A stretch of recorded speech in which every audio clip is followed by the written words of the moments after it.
আসসালামু আলাইকুম, welcome to my channel Shamima's kitchen. আজকের পর্বে আপনাদের সাথে শেয়ার করব খাসির মগজ রেসিপি।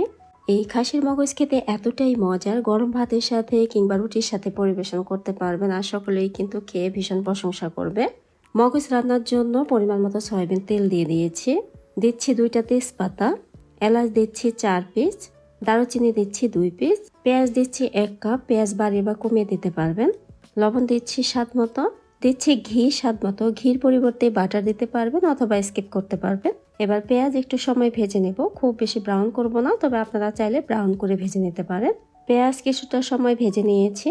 এখন দিচ্ছি 1 চামচ ধনিয়া গুঁড়া, জিরা গুঁড়া দিচ্ছি 1/2 চামচ, শুকনো মরিচের গুঁড়া দিচ্ছি 1/2 চামচের একটু বেশি, তবে মরিচের গুঁড়া আপনারা স্বাদ বুঝে দিয়ে দিবেন। হলুদ দিচ্ছি 2 চামচ, তবে হলুদ চাইলে কমিয়ে দিতে পারবেন, আমি একটু বেশি করেই দিচ্ছি। এখন 2-3টা কাঁচামরিচ এভাবে ভেঙে দিয়ে দিচ্ছি। আদা রসুন বাটা দিচ্ছি 2 চামচ, তবে আদা রসুন চাইলে কমিয়ে দিতে পারবেন। এবার সামান্য পানি দিয়ে দিচ্ছি মশলা কষানোর জন্য। এখন ভালো করে মশলা কষিয়ে নিতে হবে তেল উপরে চলে আসা পর্যন্ত। এখন খাসির মগজ দিয়ে দিচ্ছি। এখানে একটি খাসির মাথার মগজ আছে, আর মগজ আমি খুব ভালো করে পরিষ্কার করে ধুয়ে তারপর ছোট ছোট কিউব করে কেটে নিয়েছিলাম। আপনাদের আমি খাসির মাথাও রান্না করে দেখাবো পরবর্তী ভিডিওতে। এখন একটু সময় নিয়ে এই মগজ শুধু কষিয়ে নিব। মগজ খুব ভালো করে কষিয়ে নিয়েছি। এবার সামান্য একটু পানি দিয়ে দিচ্ছি, তবে পানি কিন্তু খুব বেশি দেওয়া যাবে না। এবার একটু সময় নিয়ে জাল করে এই পানি শুধু শুকিয়ে নিতে হবে।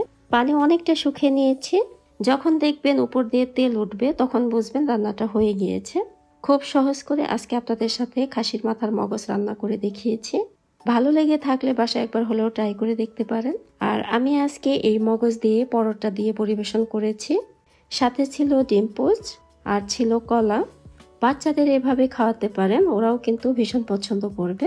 সেই সাথে গরম ভাতের সাথে খেতে কিন্তু ভীষণ ভালো লাগবে। আজকের ভিডিওটি সম্পূর্ণ দেখার জন্য আপনাদের অসংখ্য ধন্যবাদ।